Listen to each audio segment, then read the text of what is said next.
ಮನೆಯ ಮಾಡಿ ಮೃಗಗಳಿಗೆ ಮಕ್ಕಳು ನಕ್ಕರೆ ಹಪ್ಪಳ ಮುರಿದರೆ ನಮ್ಮ ಬಾವುಟ ಹುಲ್ಲು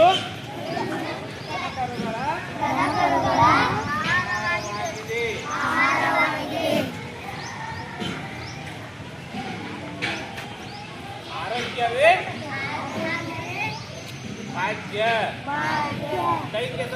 ಕನ್ನಡ ವಿಷಯದ ಬಗ್ಗೆ ಸ್ವಲ್ಪ ಈ ಕ್ವಶನ್ ಪೇಪರ್ಗಳನ್ನು ಬಿಡಿಸೋಣ. ಓಕೆ, ಮೊದಲನೇದಾಗಿ ಇಲ್ಲೊಂದು ಕ್ವಶನ್ ಇದೆ ಕನ್ನಡದಲ್ಲಿ. ಏನಿದೆ ಅಂದ್ರೆ ಡ್ಯಾಶ್ ಮನೆಯ ಮಾಡಿ ಮೃಗಗಳಿಗಂತಿದಡೆಂತಯ್ಯ ಈ ಪದ್ಯದ ಸಾಲವನ್ನು ಪೂರ್ಣಗೊಳಿಸಿರಿ ಅಂತಿದೆ.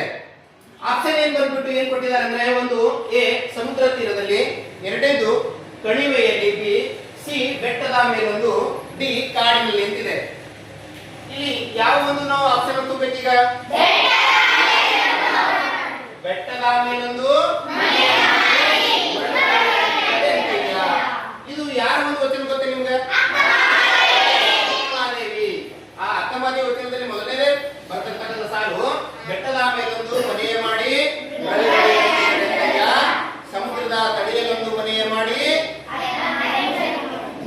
ತೆರೆಗಳಿಗಂದಿದಡೆಂತಯ್ಯ ಸಂತೆಯಲ್ಲೊಂದು ಮನೆಯ ಮಾಡಿ ನಾಚಿದಡೆಂತಯ್ಯ ಅಂತಕ್ಕಂಥ ಒಂದು ವಚನ ಬರ್ತದೆ. ಇನ್ನು ಎರಡನೇದು ಕರ್ನಾಟಕ ಸಂಗೀತದ ಪಿತಾಮಹರು ಯಾರನ್ನ ಕರೆಯುತ್ತಾರೆ?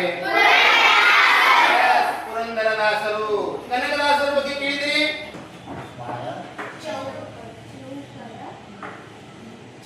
ಮಾಯಾ ಚೌಕ ಅಂದ್ರೆ ಮೊದಲು ನಾವು ತಿಳ್ಕೊಬೇಕು. ಮಾಯಾ ಚೌಕ ಅಂದ್ರೆ ಇಲ್ಲಿ ನಾವು ಏನ್ ಮಾಡ್ತೇವೆ, ಇಲ್ಲಿ ಈಗ 3x3 ಮಾಡ್ತೇವೆ.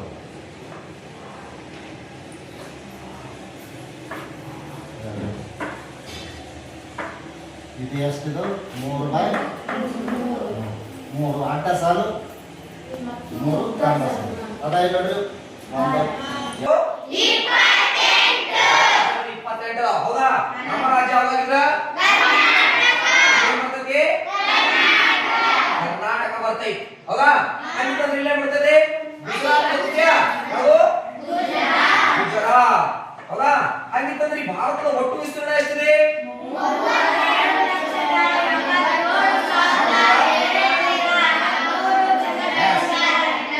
263. ಹಂಗಿದ್ರೆ ಕರ್ನಾಟಕದ ವಿಸ್ತೀರ್ಣ ಎಷ್ಟಿದೆ? Very good. ಗೊತ್ತಾಯ್ತಲ್ಲ? ಹಂಗಿತ್ತಂದ್ರೆ ಇದೇನು? ಯಾವುದು? ಜಮ್ಮು ಜಮ್ಮು ಕಾಶ್ಮೀರ. ಹೌದಲ್ಲ?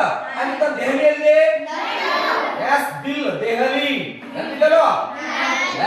ಹಂಗಿತ್ತಂದ್ರೆ ಇಲ್ಲಿ 7 ರಾಜ್ಯಗಳು ಬರ್ತಾವ. ಅವುಗಳಿಗೆ ಏನಂತ ಕರೀತಾರ? ನಾವು ಸಪ್ತ ಸಹೋದರಿ ರಾಜ್ಯಗಳು ಅಂತ ಕರೀತಾರೆ. ಏನಂತ ಕರೀತಾರ? ಸಹೋದರಿ ರಾಜ್ಯಗಳು ಅಂತ ಕರೀತಾರೆ. ಸಪ್ತ ಅಂದ್ರೆ ಎಷ್ಟು? 7. Very good.